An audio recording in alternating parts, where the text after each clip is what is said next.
Hi friends, welcome to my channel. ఈరోజు మనం chicken fry చేసుకుందాం.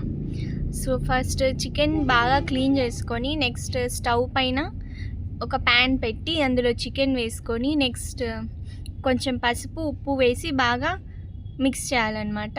నెక్స్ట్ ఇంకొక ప్యాన్ తీసుకొని అందులో కొంచెం ఆయిల్ వేయాలి.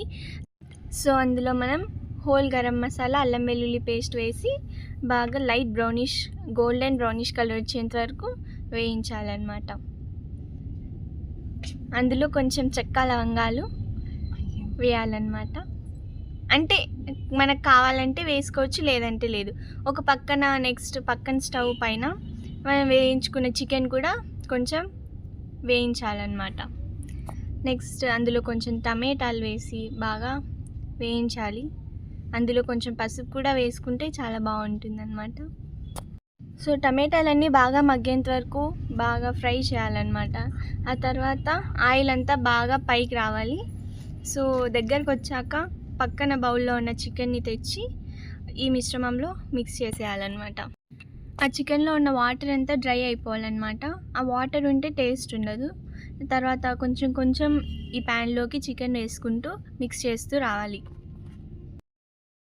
సో అది ఇంకా ఫ్రై అయ్యేంత వరకు బాగా వేయించాలన్నమాట. మనం టేస్టీ చికెన్ కర్రీ ఈరోజు చాలా బాగుంటుంది.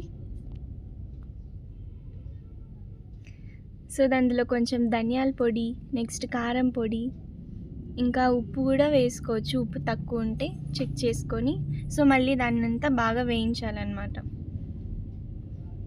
సో అంతా ఫ్రై అయ్యాక కాసేపు పైన క్లోజ్ చేసేసి మూత పెట్టేసి కొబ్బరి పొడి లాస్ట్లో గార్నిష్ లాగా వేసేసి తర్వాత మళ్ళీ మిక్స్ చేసుకోవాలి బాగా. సో ఇదంతా బాగా మిక్స్ చేసుకుంటే కొబ్బరి పొడి వేసుకుంటే టేస్ట్ బాగుంటుంది అన్నమాట. నెక్స్ట్ కొంచెం దాని సరిపడే వాటర్ తీసుకొని ఒక 1.5 గ్లాస్ వరకు వాటర్ వేసుకొని మూత పెట్టేసి కాసేపు బాగా ఫ్రై అవ్వాలి. నెక్స్ట్ దగ్గరకు వచ్చాక ప్యాన్ మూత తీసేసి నెక్స్ట్ చూస్తే నాకు టేస్టీ చికెన్ లాస్ట్లో కొత్తిమీరతో గార్నిష్ చేసుకోవాలి. మీకు ఈ వీడియో కనుక నచ్చినట్లయితే లైక్, షేర్ అండ్ సబ్స్క్రైబ్.